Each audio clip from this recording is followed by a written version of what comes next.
Well, hello, everybody. Gail Craft here from the Empowering Process podcast.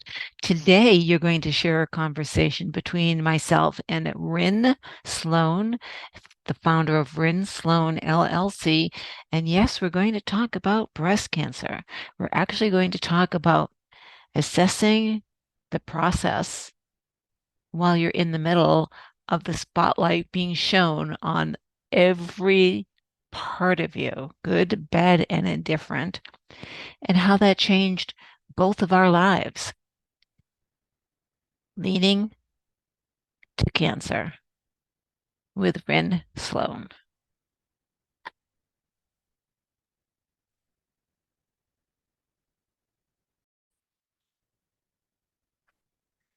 Well, hello, everybody. Gail Craft here from the Empowering Process podcast. And I have with me a very special guest. They're all special, but this one's special, Ryn Sloane. And I'm going to say I have no idea what we're going to talk about. I met Ryn prior to my experience with being diagnosed. I think we were introduced by Carrie. No, we were introduced by Sally. Oh, by We Sally. met in Okay. October. Okay. I think So you were just in it. just in the middle of it. Yeah. Yeah. Yeah. And the purpose was to record a podcast, which took us forever to get to, but that's okay because we had to grow some more and learn some more. And I joined her community because it's not one of complaints. It's one of growth and one of purpose and one of healing. So, Ryn, welcome.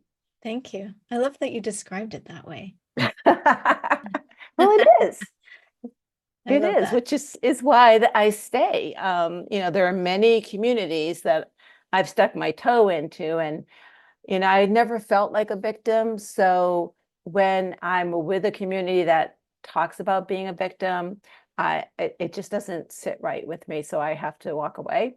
Yeah. And I also never felt like a survivor because I never felt like I was at war with my body. That is so interesting. I Right. never I never thought of it that way. Because I Right. always said I was a survivor, now thriver, but I'm also kind of like really in contemplation about a lot of things right now. So Yeah. that's really interesting because I'm like you. I I will actually say in the very, very beginning for like 3 seconds, I was a victim. Yes. 3 seconds, And if then I that. was like, we're not doing that. Yep. And I stopped. Um, and I was never at war with my body either. It actually taught me to love my body and appreciate my body. I guess I just kind of adopted the word survivor because at the time it was either you were or you weren't. I don't know. I don't That's the know. I never word thought of it. that the community uses. So I have a Yeah. friend who is very much involved in that community. And the first thing he said to me was, "Welcome to the survivor group." Mm. And that felt so wrong when he said that. That's when, like, right at the beginning, and I sat there, well, if I'm not feeling that's right, then what is it? And it is a thriver. It is learning to love my body. And I know my entire life being in my body, soul in my body was a Mhm. problem because my soul didn't want to be in the body. I used to astral project as a child. That is so wild.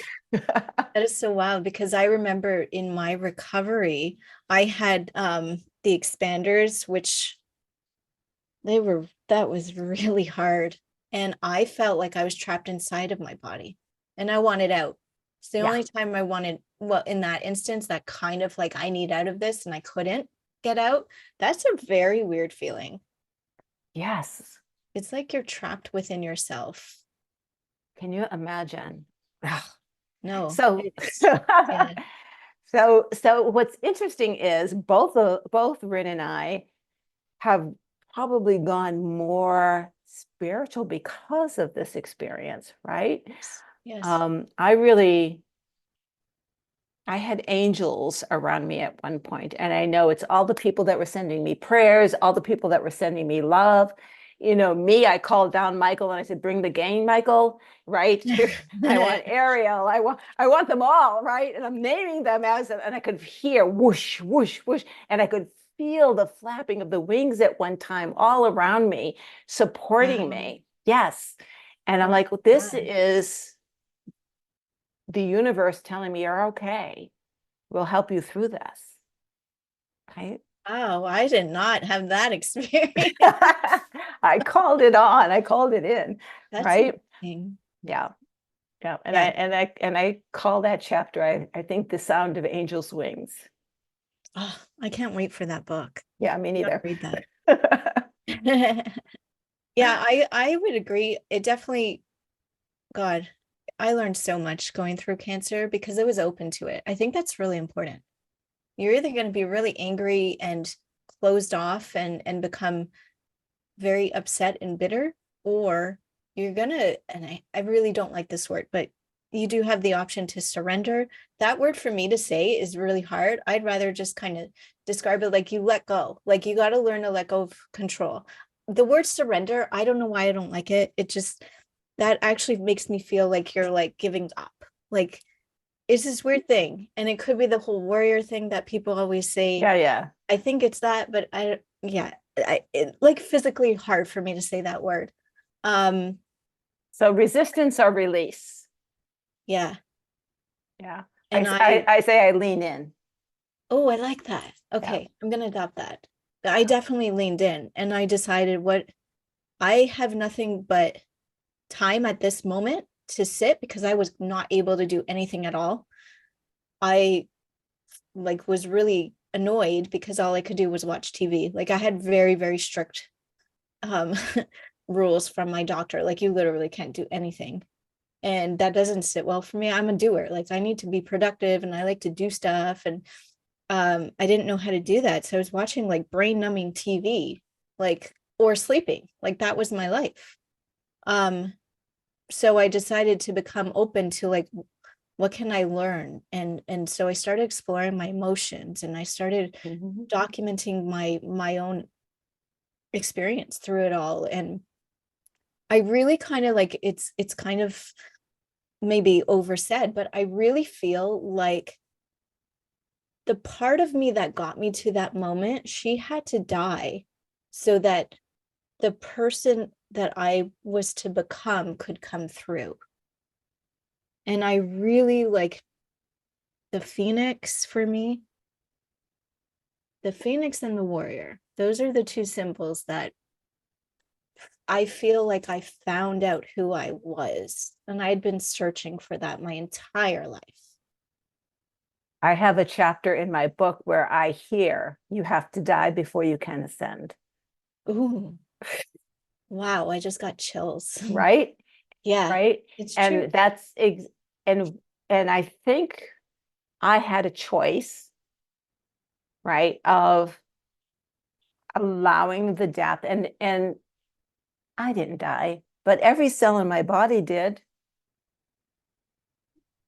Every cell in my body, my toenails, my fingernails, the hair in my nose. I mean, come on, everything got burnt. Yeah. Right? Which gave everything an opportunity to come anew. I mean, my hair is nothing like it ever was. It's crazy. I can't wait to see. I mean, it's curly like nuts, but that'll change. I'm waiting to see what the end result will be. And I'm seeing people now and they go, can I touch it? Oh my God, it's so soft. Yeah, you and I had such a different experience. And I think that's so important too, because I've talked to so many people who've gone through breast cancer, and you could take the two people, same exact diagnosis, two extremely different scenarios that they go through. It's just like nobody's journey is the same. It's always different. Doesn't matter. Right. Right. And I would ask the doctors, well, what about, how normal is this? And they're like, everybody's different. Yeah. Isn't that interesting? Yeah. Yep. Because we're all made up differently. We are all so unique. And that's a perfect example of how the uniqueness of who we are physically, emotionally, spiritually dictates how we experience life, Yeah. right? One of the things that I learned, and all of this stuff I knew intellectually, but not integrated, right? Yeah. Right? I learned about not trying to identify with anybody else's experience because it's all so unique, and Interesting. to give people grace for who they are. Yeah, I learned that too. I learned that part too. I learned forgiveness. Oh, That was a big yes. lesson for me. Yeah. Forgiveness and asking for help, which that one comes up a lot for a lot of women. We're not good at that. I But don't know. yeah, cancer has honestly been my greatest teacher. I can say that because I allowed it. I think that's like incredibly important to mention too. You have to allow it, you know? Well, yes, I think what I was dealing with was, it's okay if I die.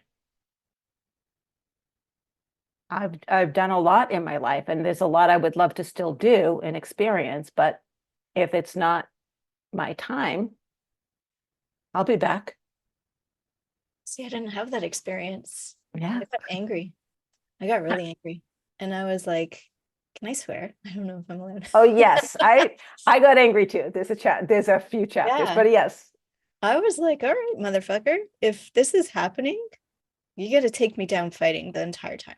Because for me, my only thought was, I have a 5-year-old boy and I am not ready. I'm just starting. Right. And I'm not okay with this. So if you're taking me down, it's gonna we're battling. Right. It's kicking and And screaming. yeah. And so that was my mentality right after that whole, what did I do to deserve this thought? Because I thought, oh my God, I'm 38. I have a young family. I worked out. I ate a plant-based diet. I didn't drink. I never touched drugs. Like I did a lot of the everything you're supposed to do, and it didn't matter. Oh I yeah. learned like cancer doesn't discriminate. Um, and so, but what was really interesting looking back is my mentality always was, this is not the end for me. I just didn't accept it. I didn't feel it was the end. I really didn't. Yeah, I had no idea I'd be doing what I'm doing or that I would find purpose, but I had just put it in my head that I was just going to go through the experience and hopefully grow from it as much as possible. But there was no way I was accepting that this is how I was going to go out at 38. I was not cool with that. Yeah. So the two things that came to mind, I can remember prior to me being afflicted, hearing people say, oh, she got breast cancer. I don't understand. She's so nice. How did this happen to her? Right. And so keep that in mind. Then the other thing that I heard a lot when I heard about my diagnosis or the diagnosis was, oh, that's the mother wound. And Ooh, that's yes, interesting. yep, see, there's a thumbs out. And so I'm like, wait a minute. I've done a lot of work. I mean, there are no issues between my mother and me anymore, who's passed. I've resolved the major issues, but there was, geez, this is crazy. I can't stop this. Yeah, no, Zoom and its gestures. I know. And I can't even find where that is. But there was between my daughter and me. And so what I realized is I needed this, it's just going to stay there. I needed to work on that energy that was locked, because it's what I believe is it's locked energy. So I heard mother wound, mother wound, mother wound. And I'm like, yeah, that doesn't feel right. That doesn't feel right. That doesn't feel right. And so, but the locked energy did. So I created a meditation, which is also in the book, that I went in and saw like a spider web, a tangled web. And I started to unravel the web strand by strand. And Wow. each strand was a person.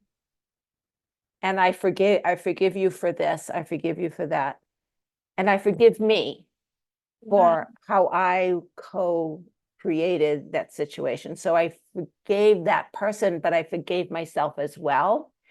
And together we untangled the web. And Wow. so each one, I pulled the string and I did the forgiveness. Ryn, by the time I had surgery, the diagnosis went from stage 2 to stage 1. Oh, wow. So that energy makes sense. Now, that is suppressed anger, suppressed shame, suppressed guilt, right? So is it the Yep. mother wound? No, no.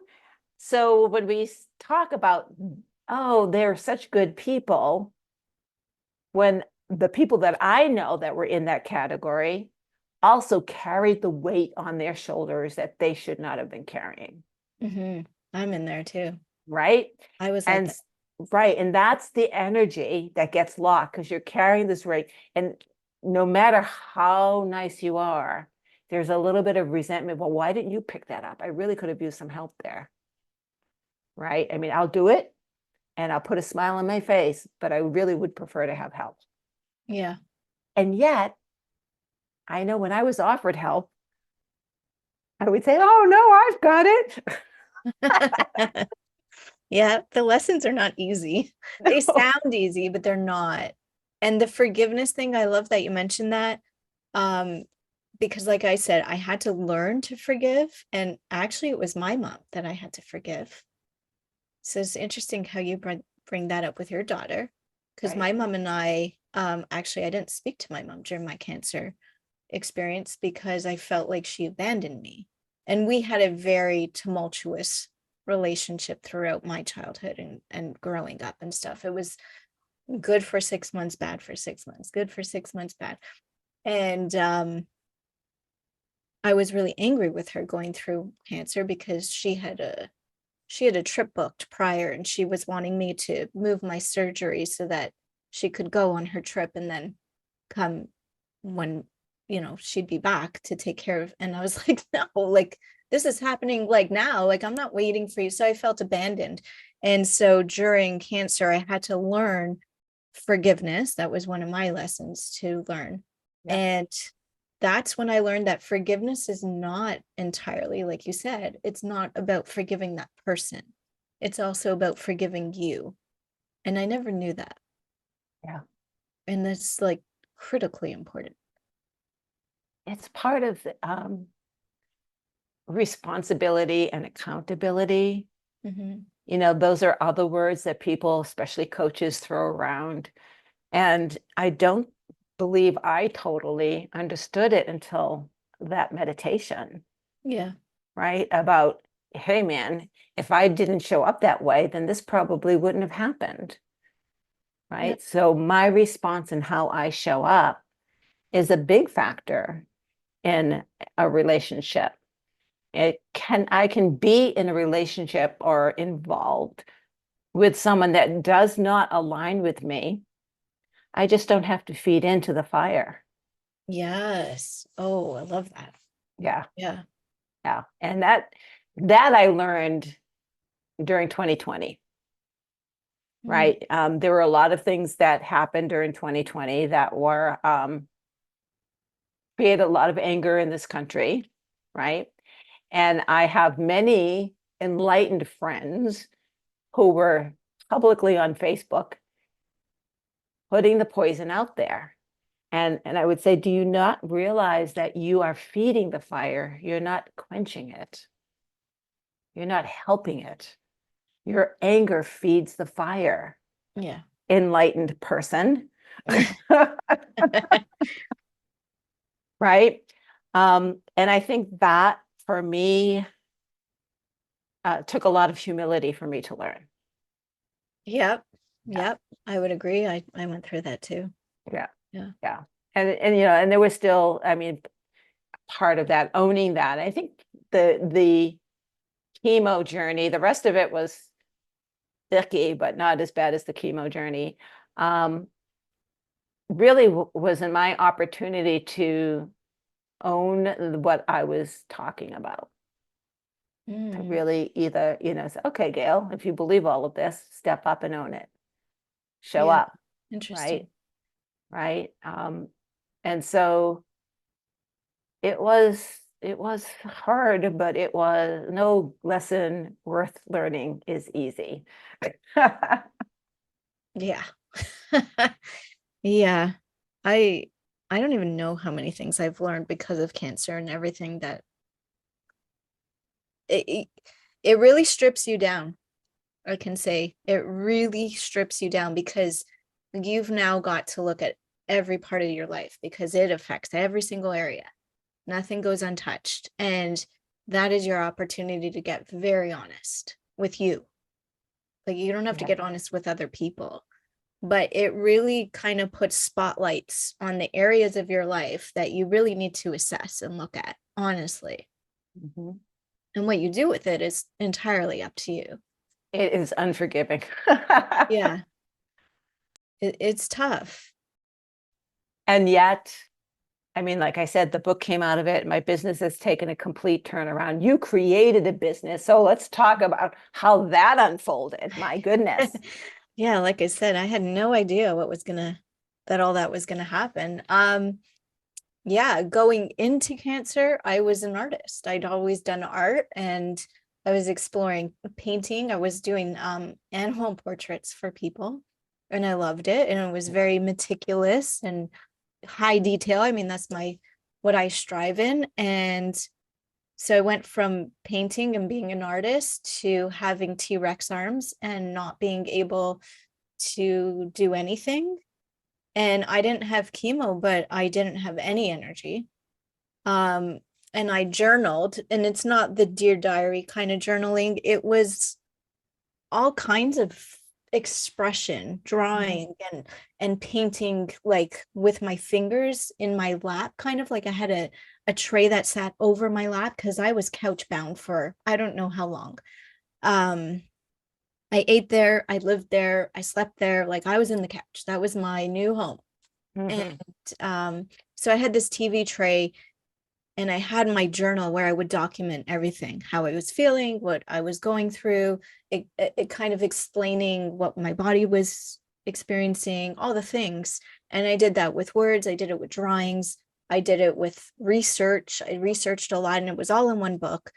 And I remember because I had T-Rex arms. So for people who don't know what that is, like when you have a mastectomy or a double mastectomy, in my case, your arms don't work. And you have no idea how heavy your arms actually are until like you have no strength to hold them. So I had pillows under my arms where my elbows would be because I couldn't hold my arms up myself. I didn't have any strength. Yeah. And that was devastating because I had right before it got diagnosed, I was my strongest physically. So a big part of my physical identity is attached to my strength, physical strength. And I think it's because I'm a little person. So I feel like I have a lot to prove. I've always felt that way because I've always been the smallest person in the room, smallest grade, smallest everybody, you know. So it was always important to me to be strong. And so there I was at my strongest at that time to going down to like 99 pounds. And I was scrawny. I lost it all that I worked years for, gone. I was devastated. I couldn't do anything. I couldn't even stand up straight. I was hunched over for a while. So yeah, so the way I got into what I'm doing now, which is now I'm a cancer recovery mentor, is because I knew how to journal. And prior to breast cancer, I had gone through a lot of health battles with my son starting in pregnancy. My pregnancy was really rough. I was in and out of the hospital. I went into early labor at 34 weeks. They stopped it. Then I was on really strict bed rest. And I think it was like if the doctor was accurate, it was like right on the 37th week, like the first day of it. My body was like, I'm done. My son was like, I want out. And I went into labor and I walked the entire day until the hospital would take me, because it was like, baby, you're coming out, like we're done. And he's like, I'm coming out, you know. Anyways, the pregnancy, or sorry, the labor stopped in the middle of the night. It slowed way down. And I had gotten up in the morning to go, I think I went to the bathroom. So I unhooked myself and whatever. I got back into bed. My husband was downstairs getting coffee. The doctor from the night before came to see me to say that he was done his shift and the next doctor was coming in. And it was because of him, he saw my son's heart rate had dropped down, like way down, and he was compromised. And the next thing I know, I'm being pushed down to the OR. Scariest moment of my life to this day. So he was an emergency C-section. I had a rough recovery from that. And then that was followed by another three, I think it was another three surgeries. So I had four surgeries in like 4 or 5 years back to back. Found out I had endometriosis, which answered a lot of questions there. And then breast cancer with another two. So I had like 6 surgeries in 7 years. It was like crazy. But through all that, I had these journals and I documented all of this. And because of that, I didn't know at the time anything, but I didn't have PTSD. I didn't have depression. I didn't have emotional resistance or like sadness, or like, because I understood how to get through all that, how to like allow myself to process it. What I didn't know until later was that a lot of people going through cancer, what happens is you're in survivorship you're in surviving mode, sorry, while you're doing your treatments. You're just trying to stay alive and get through it. We physically cannot be in a healing place while we're in a surviving place. So by the time people reach the end of active treatment, the doctors are like, hey, we did our job, congratulations, we'll see you in 6 months for a follow-up, we're so happy for you. And they check out because they've done their jobs. And your family and friends, they're like, oh my God, you made it, I'm so excited, you're good now, right? And you're like, they have no idea.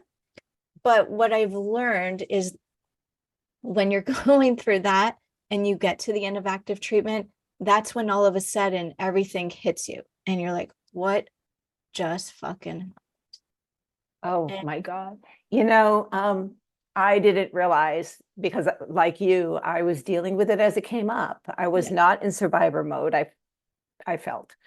And I have a friend who went through back cancer. Oh, And oh yeah. And first of all, when he was like 28, just starting his family. And he said to his doctor, so, what's my prognosis? And the doctor said, get your affairs in order. So he had that on his mind. And so he just was in survivor mode, just going through it. And so I asked him about the, PTSD. He goes, oh yeah, almost ruined my marriage. so Because I said nothing, I held it in, I sucked it in, I was a strong man, I can do this. yeah. And then at the end, it all came tumbling down, Yeah. right? It's so And common. yeah, and I think for me, I felt like I was being rushed through, because they don't want to wait. Once they do the biopsy, they don't want to wait. They just want, No. let's get this done. And so where do you find the time to process? Unless you're someone who processes, and I've gotten pretty fast at processing things, Yeah. right? Yeah. But this still took me a while to really process and understand. I was on the phone with people that I know in the business. I was researching. I was, asking questions. I was drawing my own line in the sand, saying, no, I'm not doing that. Yes, I'm doing that. And had to be my own advocate. And how can you be a good advocate for yourself when you're in survival mode? Yeah, it's tough. Yeah. It's tough. I find my experience interesting because so to go back to the journals, that's what I Right. do is I realize there's this huge issue where once you get to, the other side, if you will, you're on your own. And you can go to therapy. And I believe therapy is a very valuable service. I don't knock it. But I can tell you how many times I hear from survivors I've gone to therapy and I'm still waiting for them to tell me how to what do I do? And I think the issue is that unless somebody's really gone through cancer, it is an experience that you just cannot understand unless you've been there. And I've been there and I know what it does. So I teach people what I know, but I've also taken a lot of time to invest in my own growth after cancer. I've learned about mindset and why that's so important. And I've learned a lot of stuff and I've kind of added that into my toolbox, if you will, of knowing how to process emotions. And so now I teach people those combined things because your mental and emotional health go together. We can't really take those separate. And Right. so that's what I do is I teach people this is how we're going to heal you mentally and emotionally. And like you said about suppression, I'm the opposite. I welcome people. I want you to come to me as the messy human you are. And there is absolutely zero judgment in my Right. zone. That is a rule. Right. Like nobody comes in with judgment. You leave that shit at the door. I don't care what you do with it outside of my space, but inside of mine, we don't bring it with us because it doesn't do any good for any of us. And we unpack. And we do unpack. Oh, yeah.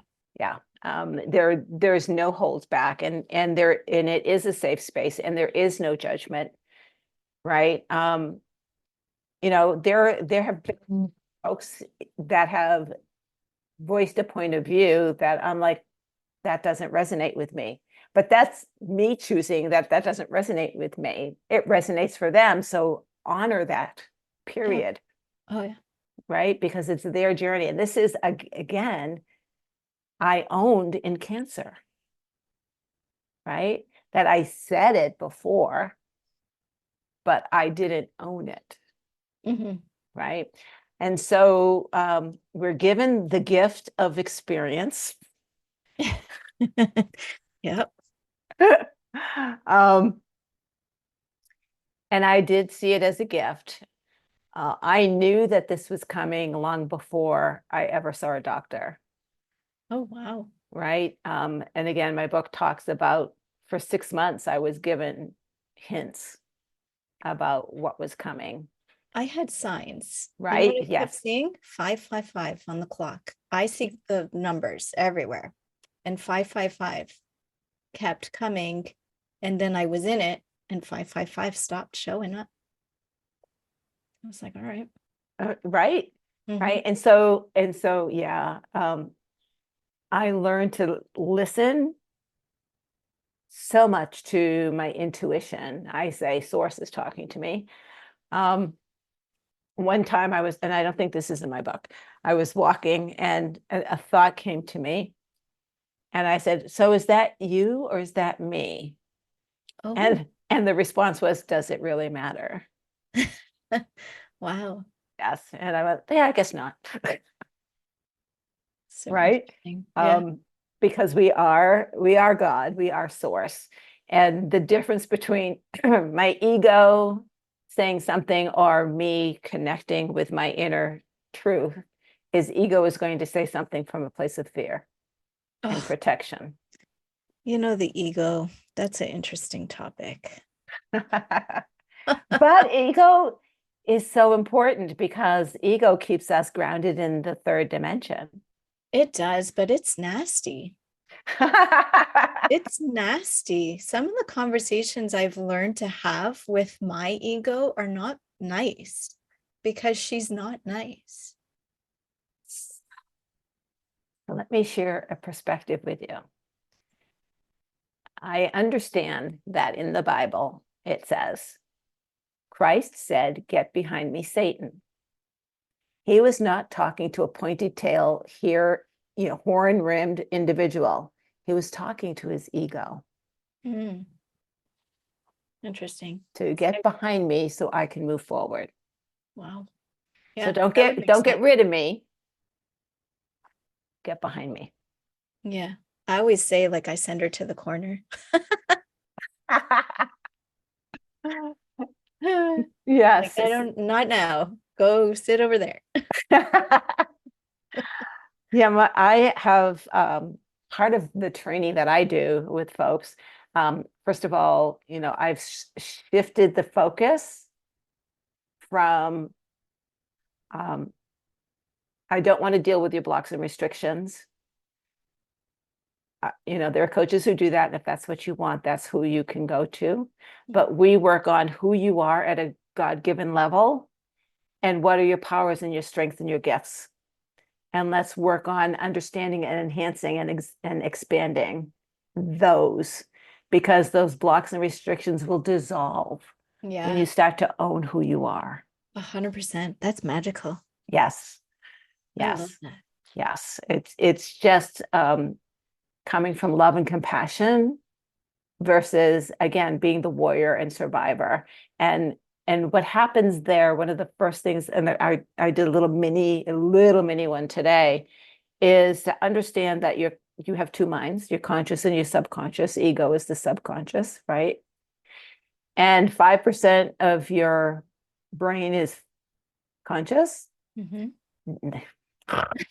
95, if I raise my hand, it's going to go up. 95% is subconscious, which means that your life is being run Yep.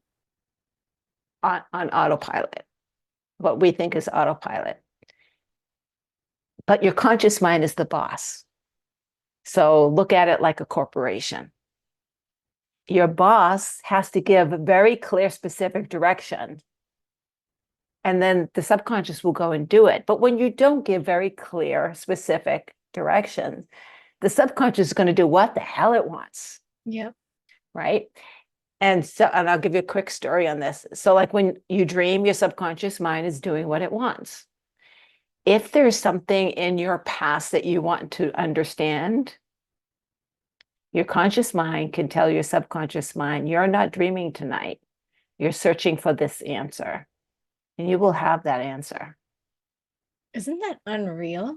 Yeah, and I've done it. My sister called me a witch because I checked with her, is this true? And she's like, how did you know that? I'm like, your body holds the information. Yeah. I just told my subconscious to go find it. That's wild. Yeah. It's Wow. awesome. Yeah. It's I try to awesome. go to bed now in a state of gratitude. Oh yeah. And I find I don't really dream anymore than I remember, where I used to have really scary and violent dreams where I would be fighting, but I couldn't fight, or I'd be falling. And those were terrifying. Where now I really get into that gratitude when I wake up and when I go to sleep, and I'll feel it. And so when I go into that sleep, I feel like it's very peaceful. Yeah, it's interesting because vivid dreams, lately I've been having a lot of vivid dreams, and I'll wake up and go, well, that was interesting that I dreamt about so-and-so, or that was interesting and then I forget about it. Yeah. Because it has no impact yet on my everyday. Do I go to sleep with gratitude? Gratitude is very interesting, forgiveness and gratitude. Although I say it, I don't feel the need anymore. Mm-hmm. Because I don't feel the energy that would require me to be grateful. Does that make sense? Yeah.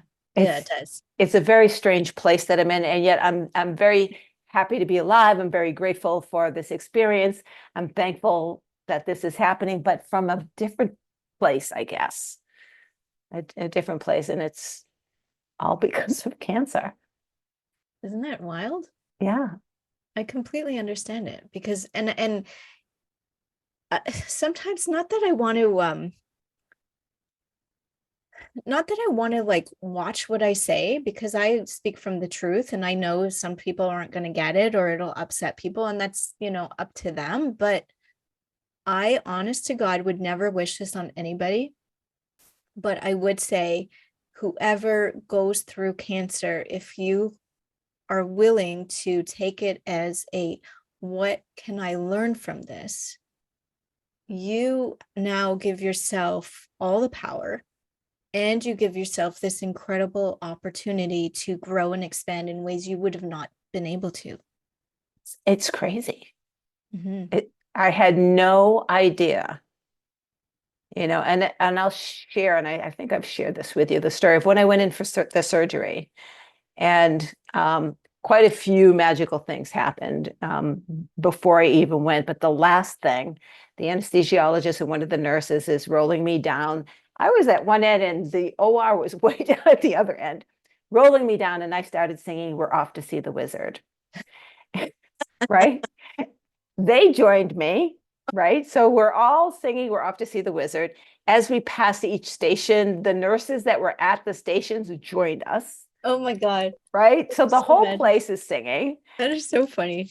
The nurse opens up the doors, and her and I are talking. "So which witch do you like?" Right? And then my surgeon, they have those slippers that they put on you. Yeah. She says, "We're taking off your ruby slippers, my dear." Oh my goodness. So what control do you have in that situation to raise the energy in the room? Mm-hmm. Yeah, I'd go in making jokes and Yes. jokester, but yeah. But Yeah. I had an interesting thing too, because when I had my exchange surgery, so when they were going to take the expanders out and put the implants in, my surgeon, who I feel, this man I will forever adore and appreciate, and his PA, and they know that, because I've never met two men who are so compassionate as they are. And so, how everybody has a medical provider number or whatever. One of my numbers that I don't know why, I just always liked the number 7. And his number, which I didn't know until the day of that surgery, has a slew of 7s in a row. And the operating room was number 7. So that's your magical number, -5. Oh, cool. Yep. Yep.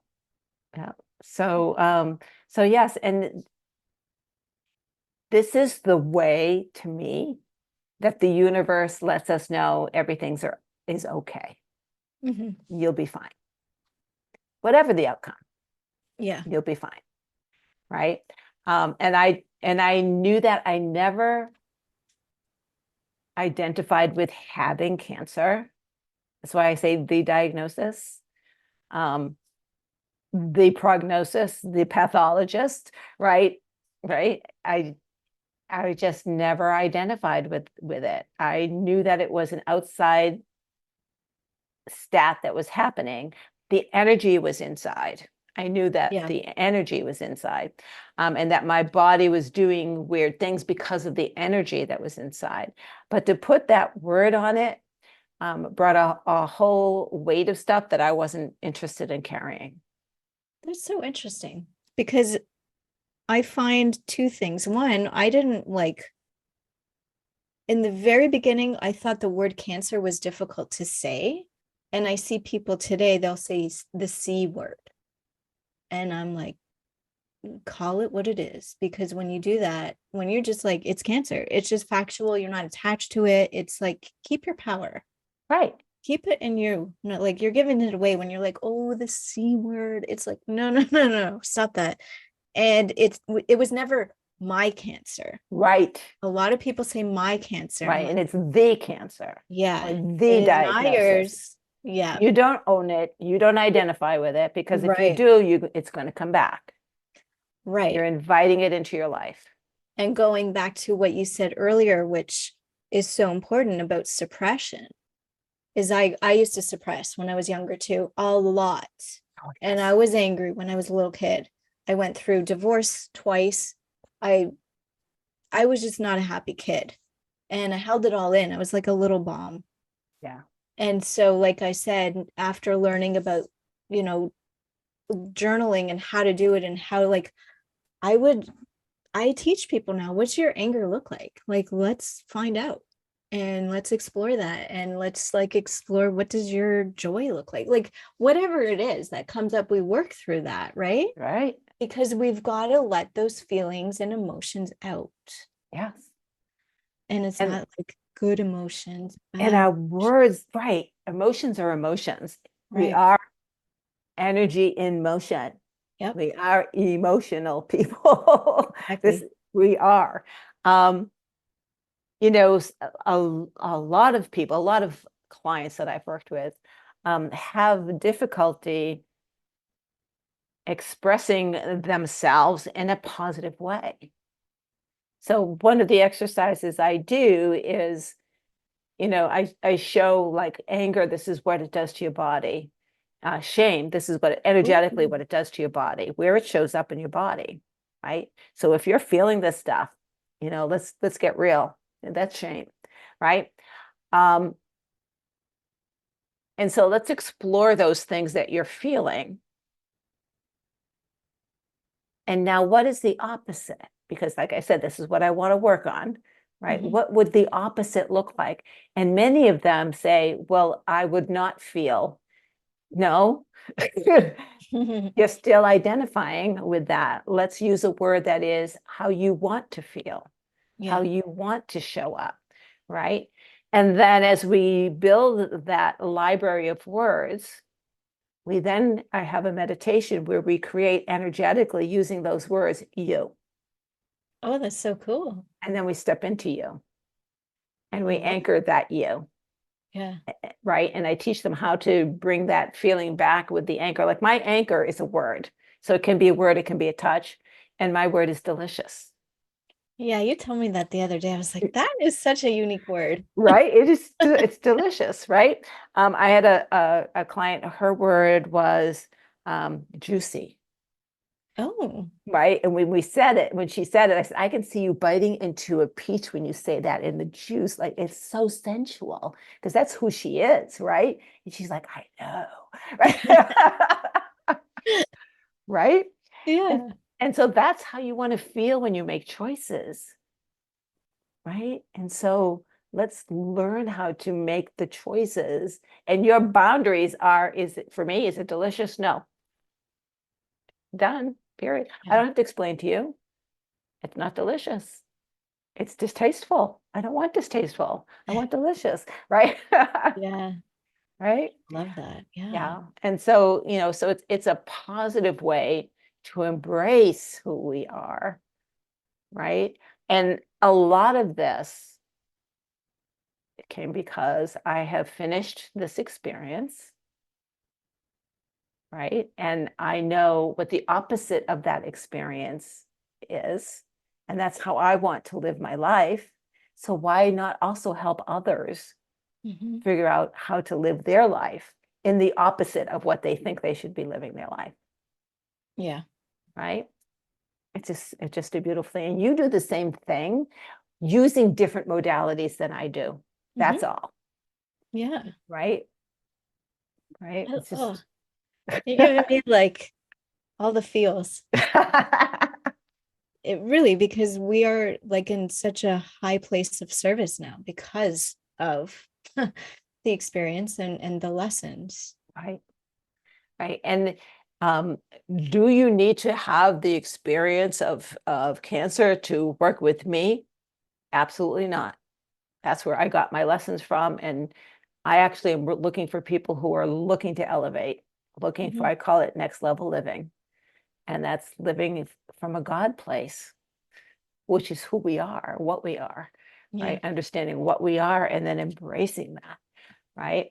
Next level living. You're dealing with a very specific niche of people, but what you do can be for anybody, Oh, yeah. I've right? had people ask me if I would do like recovery for like addicts and I mean, what I'm teaching people, I call it life skills. We're not Right. taught stuff. Nobody's really taught, like, we're not taught as little people what to do with all these emotions inside of us. And like, Only we're told to suppress them.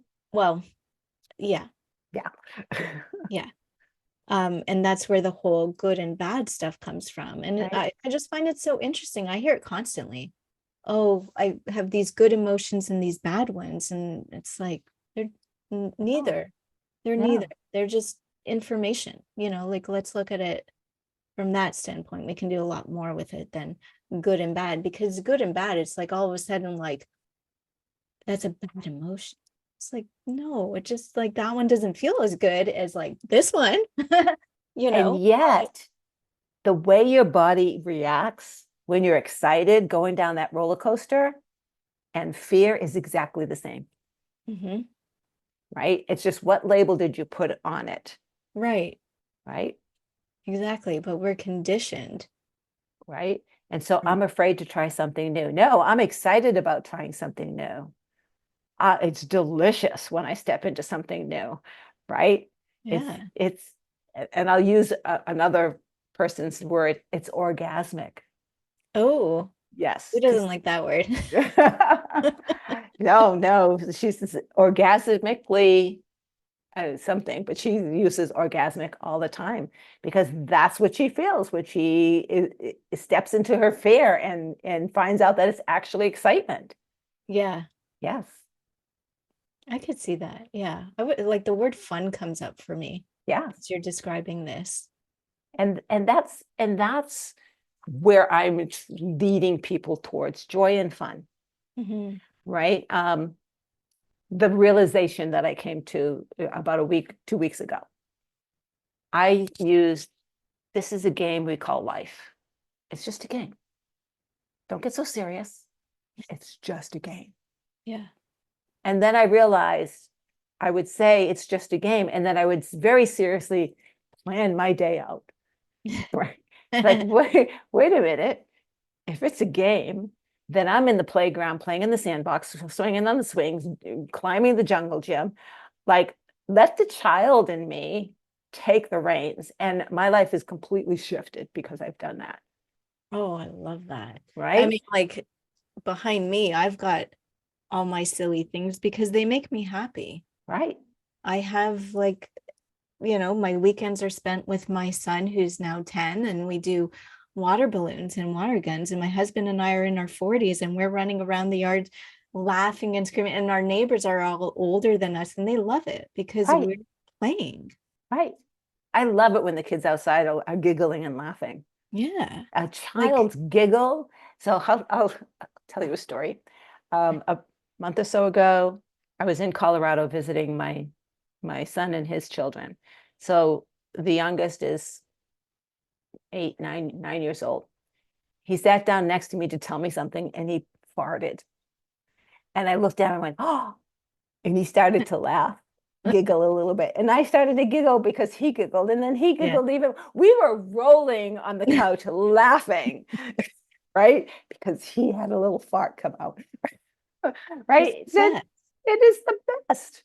It is It the is the best. best. I have a friend, her and I talk to each other every day in like voice messages. And it came up like she's in her 50s, I'm in my 40s, and there is nothing funnier to both of us than farts. And we go back and forth. Right? Because my motto is like, I will adult and be serious as needed.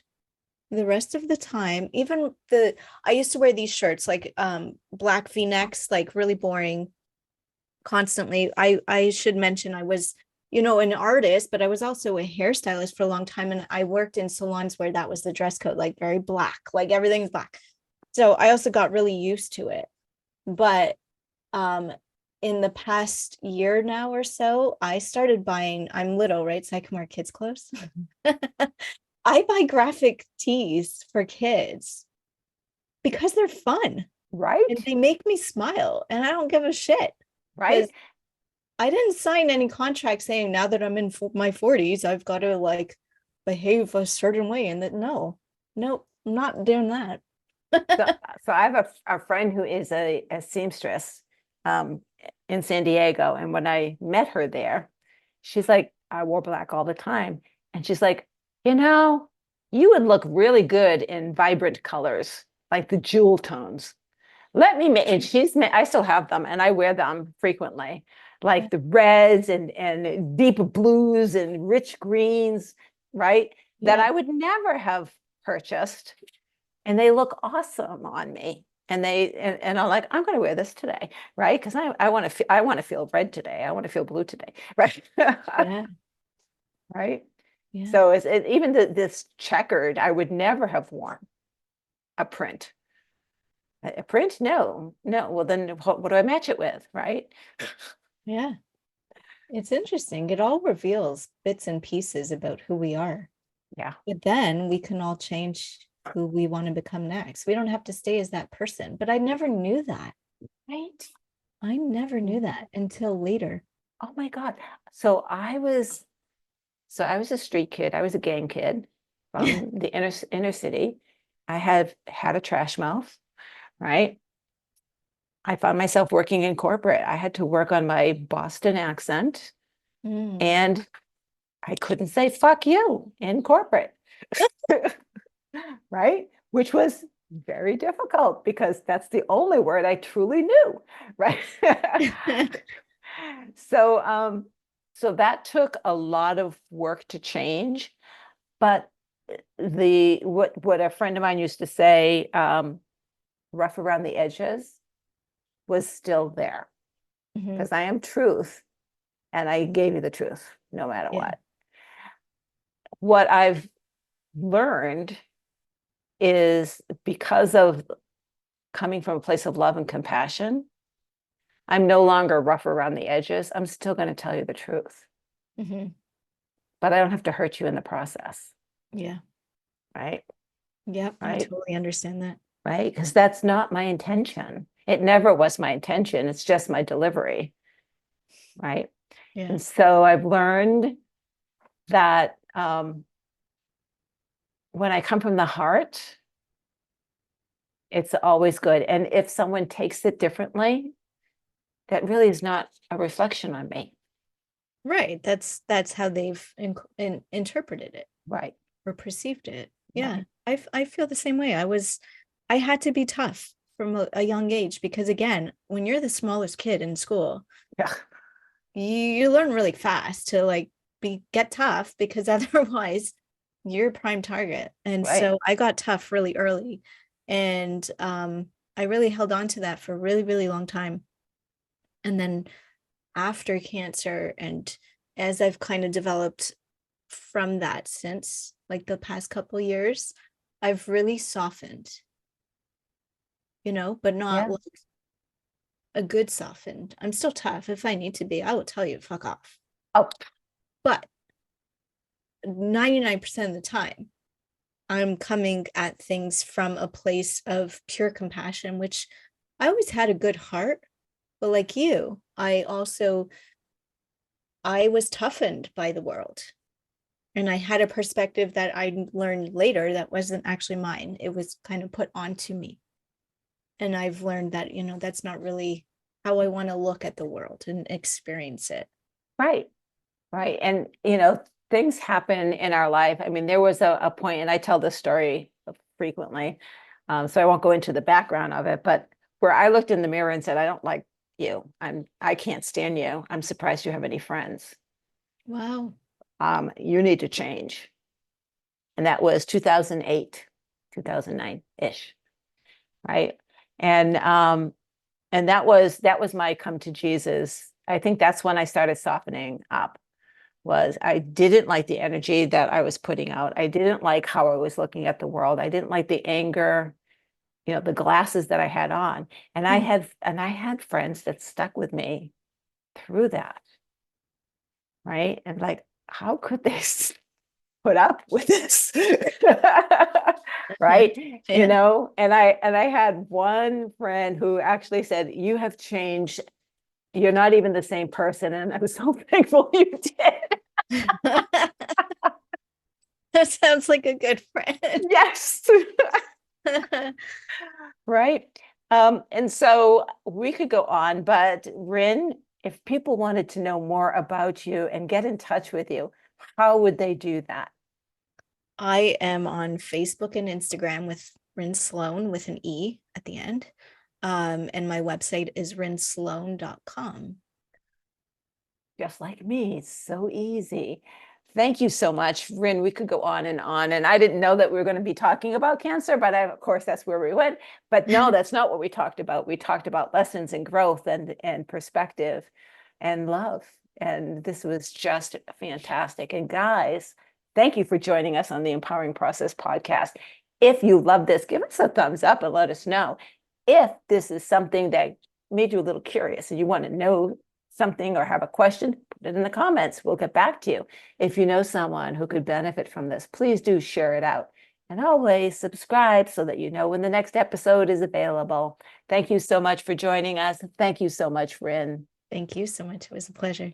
Bye. Bye. Thank you for listening to the Empowering Process podcast. Be sure to visit Gail at gailcraft.com to learn more about how she serves thought leaders, entrepreneurs, and goal seekers. And remember, if you like this broadcast, be sure to share and subscribe so you don't miss an episode.